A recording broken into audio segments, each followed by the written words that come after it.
নিরঞ্জন বাবাজি প্রশ্ন করবো, সংক্ষেপ করেন বলেন। সবাইকে হরে কৃষ্ণ। সকল সমাজ সেবক বিষয়, আমি নিরঞ্জন রবিদাস ফুলপুর থেকে এসেছি। আমি ছোট্ট একটা প্রশ্ন করতে চাই। এই প্রশ্নটা আমার ভিতরে দিন রাত আগুন জ্বলে ধাঁধা করে। হতে পারে এই প্রশ্নটা সকলের, কিন্তু কেউ করতেছেন না, কেউ করতে রাজি না, ভয় পান, কেউ লজ্জা পান। হতে পারে আমার প্রশ্নটা সকলেরই প্রশ্ন। আমি একটা প্রশ্ন করতে চাই, যারা শিবনারায়ণ পন্থী রবিদাস পন্থী আছেন এবং যারা গুরু ভক্ত দূর দূরান্ত থেকে আসছেন এবং অত্র মঞ্চের সাধুগুরু বৈষ্ণবদের চরণে আমার ধন্যবাদ প্রণাম, আমার প্রণাম গ্রহণ করিবেন। আমি ছোট্ট একটা প্রশ্ন করতে চাই, দুটা কথা।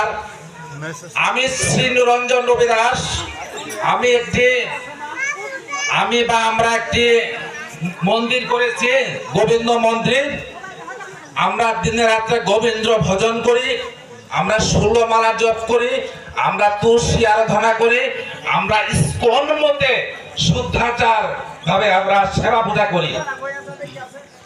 কিন্তু প্রশ্ন হচ্ছে, যারা রবিদাস সম্প্রদায়, যারা শিবনারায়ণ পন্থী, তারা আমাদেরকে তেরা চোখে দেখে কটাক্ষকর কথা বলে। আসলে কি আমরা কি সঠিক পথে নয়? না আমরা যা করতেছি এটা সঠিক, না আমরা করতেছি এটা সঠিক? আসলে কি আমরা কৃষ্ণপন্থী,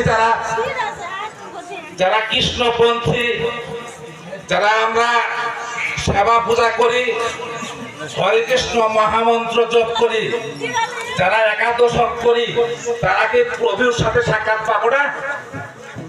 আসলে কি আমরা ভুল পথে আছি? দয়া করে এই জিনিসটা একটু আমাদের কিছু ভাঙিয়ে দেবেন, সহজ হওয়ার জন্য, আমার আত্মা শান্তি পাওয়ার জন্য, আমার সাথে সাথে সকল ভক্তদেরও শান্তি পাবে। হরে কৃষ্ণ। সকল সমাজ সাহেব।